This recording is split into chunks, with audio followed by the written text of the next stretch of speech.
বন্ধুরা, ঈদুল আজহা অতি সন্নিকটে।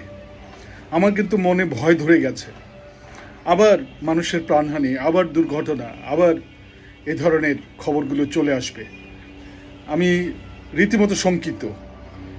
আমাদের যেভাবে আমি গত ঈদের যে দৃশ্য আমি দেখেছি, ট্রেনের যে দৃশ্য দেখেছি, লঞ্চের দৃশ্য দেখেছি, আমি অনেকগুলো দুর্ঘটনার খবর দেখেছি।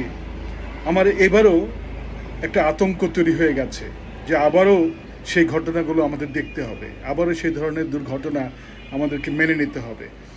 তাই আমি সবাইকে আজকে বলতে চাই, এই বিষয়ের একজন ছাত্র হিসাবে, ট্রান্সপোর্ট প্ল্যানিংয়ের একজন ছাত্র হিসাবে, যে ঈদে হুড়োহুড়ি করে বাড়ি যাওয়ার দরকার নেই। যারা যাবেন এখনই প্রস্তুতি নেন, অন্তত এক সপ্তাহ আগে পরিবার পরিজনকে পাঠিয়ে দেন, অথবা পরিবার পরিজন সহ চলে যান এক সপ্তাহ আগে।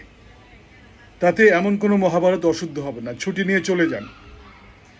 2-3 দিন আগে যাওয়ার চাইতে এক সপ্তাহ আগে যাওয়া অনেক নিরাপদ, অনেক আরামদায়ক এবং অনেক সাশ্রয়ী, খরচও অনেক বাঁচবে।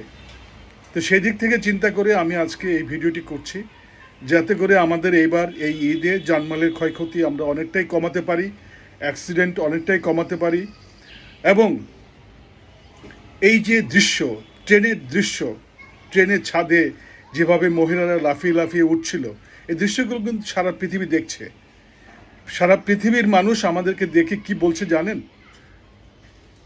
দুঃখজনক। পৃথিবীর অনেক দেশের ভিসা বন্ধ হয়ে যাচ্ছে আমাদের জন্য। আমাদের পাশের দেশগুলোর জন্য ভিসা উন্মুক্ত হচ্ছে, আমাদের জন্য তাদের ভিসা বন্ধ হয়ে যাচ্ছে। বুঝতেই পারছেন।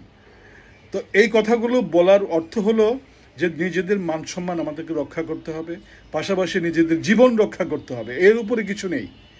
জীবন বাজি রেখে ঈদ করতে যাওয়ার কোনো মানে হয় না। আর এই কুরবানি ঈদ 3 দিন করা যায়।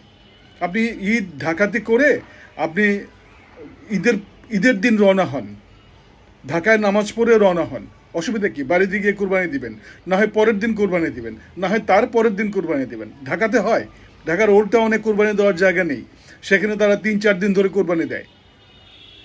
তো এটি তো আপনারাও করতে পারেন। গ্রামে গিয়ে আমি 3 দিন কুরবানি দিতে পারলে তো আমার সমস্যা কোথায়?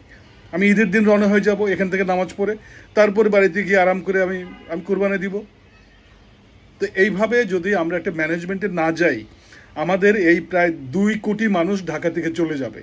এটার জন্য যে ট্রান্সপোর্টেশন দরকার, সেটা কি আমাদের আছে? মোটেও নেই।